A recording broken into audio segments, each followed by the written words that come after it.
जगतसिंहपुर जिले में फेसबुक रे परिचय प्रेम करने सह 10वीं श्रेणी में पढ़ुवा नाबालिका को झीर परिवार अगोचर बाल्य विवाह करथिबा पुलिस एसआई बाबू को धरिला जगतसिंहपुर पुलिस।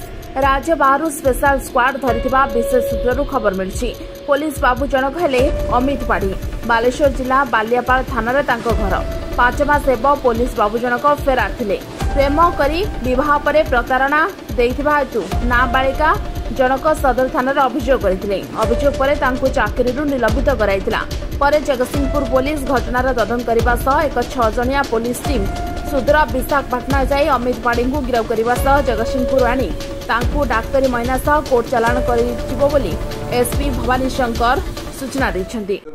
सर अभियुक्त एसआई को किभली भाबरे गिरफ्त करागला किभली टीम गठन नै से टाउन थाना से केस हितिला गत एप्रिल 27 तारिख रे एवं तार परे हमर स्पेशल स्क्वाड सुब्रजित एसआई सुब्रजित कर नेतृत्व रे टीम टा लागि थिले।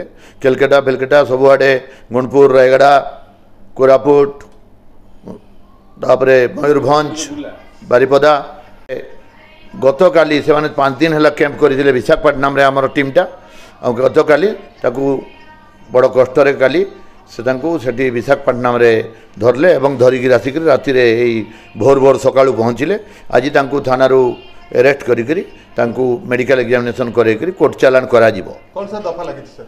दफा लगी पोक्सो एक्ट लगी रेप लगी तापरे हाँ ये prohibition of child marriage act लगी सबू एमती लगी सबू केस आज चालान हे कोर्ट को। पारादीपु मनोज दास की रिपोर्ट ओटी लाइव। अधिक खबर देखा ओटी लाइव को सब्सक्राइब करूँ और खबर टी अधिक शेयर करूँ।